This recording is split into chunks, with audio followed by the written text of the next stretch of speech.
Good morning sir. મહેરબાન સાહેબ શ્રી. હું ગામિત વિરલ. આજે યોગાસનમાં હું 3 આસન વક્રાસન, પવન મુક્તાસન અને નૌકાસન વિશે મારો લેસન લેવા માંગુ છું. એ લેસન લેવા માટે તમારી અનુમતિ હોય તો હું મારો લેસન આરંભ કરું. વિદ્યાર્થી મિત્રો, આજે આપણે યોગાસનમાં 3 આસનોનો અભ્યાસ કરીશું. યોગાસન, વક્રાસન. યોગાસનમાં પહેલું આસન છે આપણું વક્રાસન છે, અને બીજું આસન છે પવન મુક્તાસન, અને ત્રીજું આસન છે નૌકાસન. એના માટે આપણે થોડીક યોગાસનો કરવા માટે પહેલાં આપણે ઉષ્મા પ્રેરકના થોડાક દાવ કરી લઈશું. આપણે ઉષ્મા પ્રેરકમાં પહેલાં રનિંગ કરીશું, જોગિંગ કરીશું, થોડીક રનિંગને લાગતી સ્પીડ રનિંગ, સ્લો રનિંગ. ત્યારબાદ આપણે જમીન ટચ કરીશું. ત્યારબાદ આપણે કરીશું સાઈડ રનિંગ, અને ત્યાર પછી આપણે કરીશું શરીરના વિવિધ અંગોનું રોટેશન, જે ગળાથી લઈને પગના પંજા સુધી આપણે આખું રોટેશન કરીશું. અને વિદ્યાર્થી મિત્રો, તો અત્યારે આપણે કરીશું ઉષ્મા પ્રેરક. વિદ્યાર્થી મિત્રો, અત્યારે આપણે જોગિંગ કરીશું, જે સ્લોમાં જોગિંગ કરવાનું છે.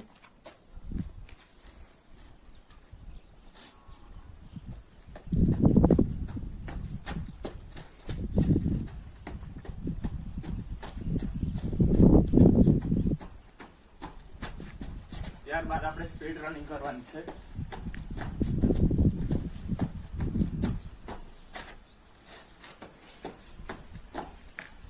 ત્યારબાદ આપણે જમીન કર.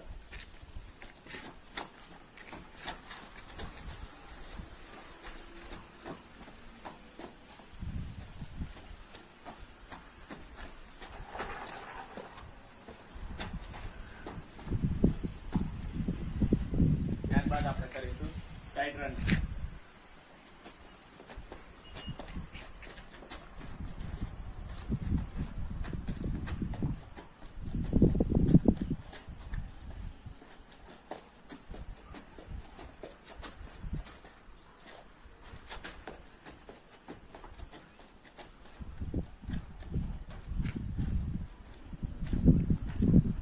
વિદ્યાર્થી મિત્ર, હવે અત્યારે આપણે કરીને આવ્યા જોગિંગ, રનિંગ અને જમીન ટચ અને સાઈડ રનિંગ.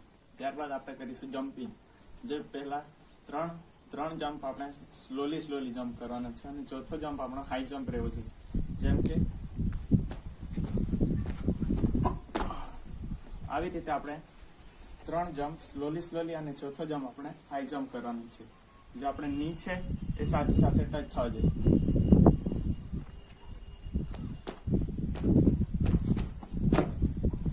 આવી રીતે આપણે એક્સરસાઇઝ કરવાની છે. ત્યારબાદ આવે છે આપણે રોટેશન. રોટેશન શરીરના બધા અંગોને લચીલા બનાવે છે. જેમ આપણે અત્યારે માથાના ગળાથી લઈને રોટેશન કરીશું. જમણા હાથ પર પહેલા આપણે જમણી સાઈડથી ડાબી સાઈડ પર ફરવાનું છે.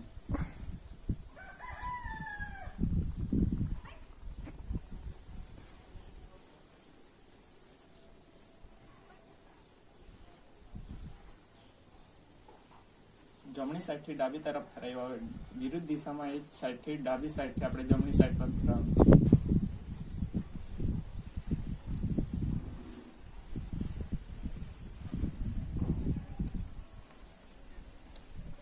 આ ક્રિયા આપણે વિરુદ્ધ દિશામાં 3 વખત કરવાની છે, એ જ વિરુદ્ધ દિશામાં 3 વખત કરવાની છે. ત્યારબાદ આપણે કરીશું ગળાની એક્સરસાઇઝ. જેમ કે આપણે માથું છે પાછળની તરફ લઈ જવાનું છે, આવી રીતે. ત્યારબાદ માથું આગળની તરફ નમાવવું છે, અને ત્યારબાદ આપણે સાઈડ પર જમણી સાઈડથી આપણે પછી ડાબી તરફ.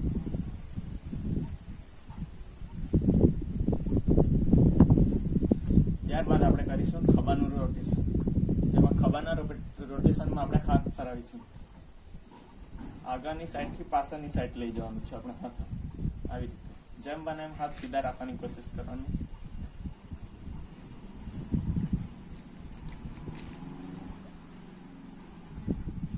ત્યારબાદ એ દિશાને વિરુદ્ધ દિશામાં પાછળથી આગળ લઈ જવાનું, હાથ સીધા રહેવા જોઈએ.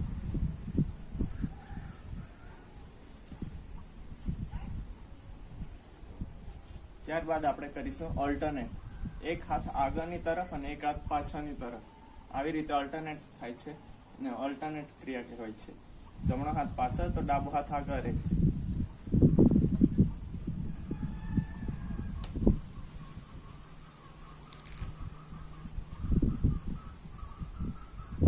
ત્યારબાદ એ રોટેશન વિરુદ્ધ દિશામાં. હવે જમણો હાથ આગળ રહેશે અને ડાબો હાથ પાછળ.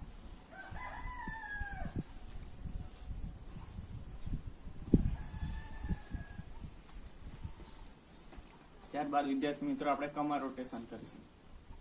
કમર રોટેશન જમણી તરફથી પાછળની તરફ લઈ જઈને ડાબી સાઈડે લઈ જવાનું છે. ફક્ત કમરનો ભાગ જ હલાવવો જોઈએ.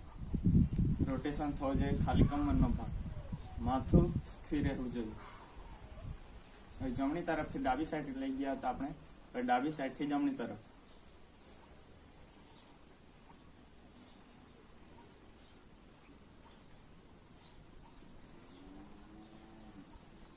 ત્યારબાદ વિદ્યાર્થી મિત્રો આપણે સાઈડ બેન્ડિંગ કરીશું, જેમાં પગ થોડા ખુલ્લા અને હાથ ઉપરની તરફ લઈ જઈને જમણી તરફ નમવાનું છે.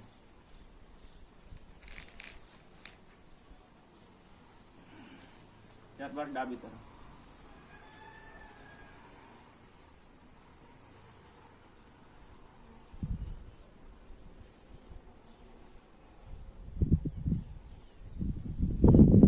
ત્યારબાદ આપણે ઓલ્ટરનેટ ટચ કરવાનું છે. જેમ બને તેમ બંને પગ ખુલ્લા અને હાથ સાઈડ પર. ત્યારબાદ આપણે પહેલા ડાબી સાઈડે નમવાનું છે, ત્યારબાદ જમણી સાઈડ.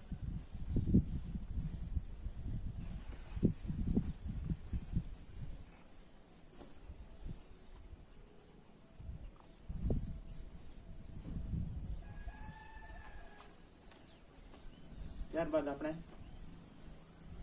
પગના પંજાનું રોટેશન કરીશું.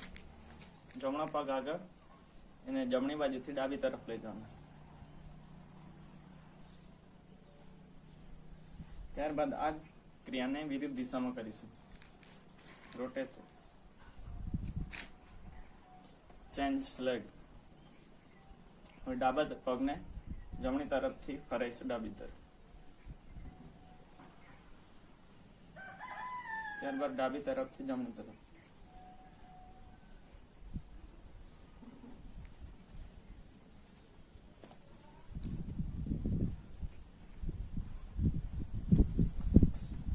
આવી રીતે કર્યું આપણે ઉષ્મા પ્રેરક. કોઈ પણ રમતની શરૂઆતમાં જો ઉષ્મા પ્રેરક કરવામાં આવે તો રમત દરમિયાન કોઈ પણ નાની મોટી ઈજાઓ થાય એમાં આપણને શરીર ગરમ રહે તો તકલીફ ઓછી થાય છે. વિદ્યાર્થી મિત્રો, આપણે અત્યારે ઉષ્મા પ્રેરક કર્યા. ત્યારબાદ આપણે અત્યારે કરીશું યોગાસનના અભ્યાસો.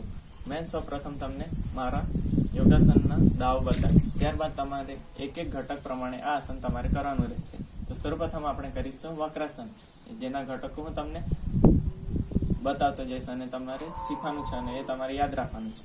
ત્યારબાદ આપણે વક્રાસન કરીશું. સૌપ્રથમ જમીન પર. તો વિદ્યાર્થી મિત્ર, આપણે વક્રાસનમાં આમ પગ લાંબા કરીને બેસવાનું છે અને ત્યારબાદ આ જમણો પગ છે તે જમણા પગના આપણે ઘૂંટણમાંથી વાળીને ડાબા પગના સાઈડ પર, બીજી સાઈડ પર મૂકવાનું છે, જે ઘૂંટણની બહારની સાઈડ પર હશે. અને ત્યારબાદ આ ડાબો હાથ છે તે હાથ ઊંચો કરીને આપણે ક્રોસ કરવાનો છે. આ જમણા પગને ક્રોસ કરવાનો છે અને ત્યારબાદ આપણે પગને અહીંયા પંજા પર મૂકવાનો છે અને આપણું માથું પાછળની તરફ નમેલું. આ બીજો હાથ છે તે સપોર્ટમાં આપણે પાછળ મૂકવાનો છે. આ જ આસન અત્યારે આપણે કર્યું એવી જ રીતે આપણે બંને પગે કરવાનું રહેશે. ત્યારબાદ આપણે ડાબા પગને જમણા પગના ઘૂંટણ પાસે મૂકવાનું છે અને ડાબા હાથને ડાબા પગ પર અને ત્યારબાદ ડાબો હાથ છે તે પાછળ રહેશે અને માથું પાછળની તરફ.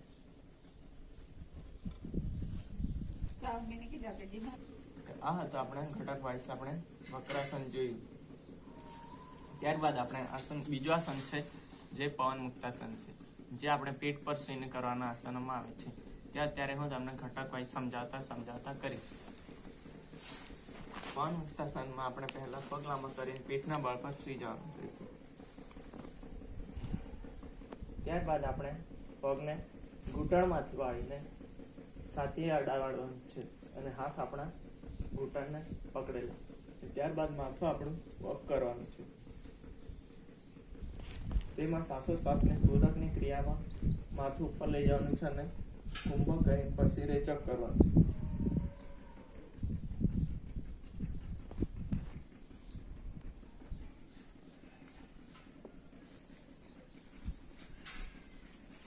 આવી રીતે આપણે પવન મુક્તાસન કરવાનું છે. તેમાં આપણે શ્વાસોશ્વાસની ક્રિયા પર ખાસ ધ્યાન રાખવાનું છે. જે આપણે આસનને લાભદાયક માટે શ્વાસોશ્વાસની ક્રિયા પર આપણે ખાસ પ્રભાવ પડે છે. જો પૂરા કરતાં કરતાં આપણે પોઝિશન બાંધીશું અને ત્યારબાદ કુંભક કરવાના રહેશે અને ત્યાં છોડતા છોડતા રેચક કરવાનું રહેશે. જેમાં પૂરકમાં શ્વાસ લેવાનો આવે છે અને કુંભકમાં શ્વાસ રોકવાનો આવે છે અને રેચકમાં બહાર છોડવાનો આવે છે. ત્યારબાદ આપણે બીજું આસન છે નૌકાસન. આજનું ત્રીજું આસન છે નૌકાસન. તો આપણે નૌકાસન કરીશું. નૌકાસનમાં પણ પીઠના બળ પર ઊંઘી જવાનું રહેશે.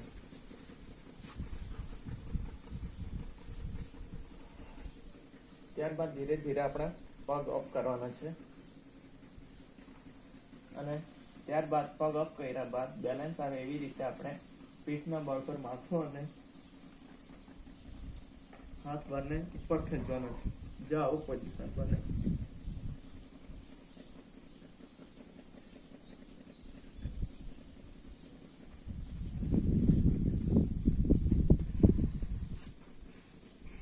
પોતાની ક્ષમતા પ્રમાણે આ આસન કરવાનું રહેશે. તેમાં હાથનું બેલેન્સ અને પગનું બેલેન્સ ખાસ ધ્યાન રાખવાનું છે અને શ્વાસોશ્વાસની ક્રિયા ઉપર પણ ખાસ ધ્યાન રાખવાનું છે. તો સર્વપ્રથમ આપણે વિદ્યાર્થી જોયું હતું વક્રાસન જોયું. વક્રાસન કર્યું, ત્યારબાદ આપણે પવન મુક્તાસન કર્યું અને ત્યારબાદ આપણે નૌકાસન કર્યું. આ ત્રણેય આસનો આપણે આજના અભ્યાસમાં લીધા છે. વિદ્યાર્થી મિત્રો, આજના મારા ક્લાસમાં આપણે 3 આસનો કર્યા છે. વક્રાસન કર્યું, ત્યારબાદ પવન મુક્તાસન કર્યું અને નૌકાસન.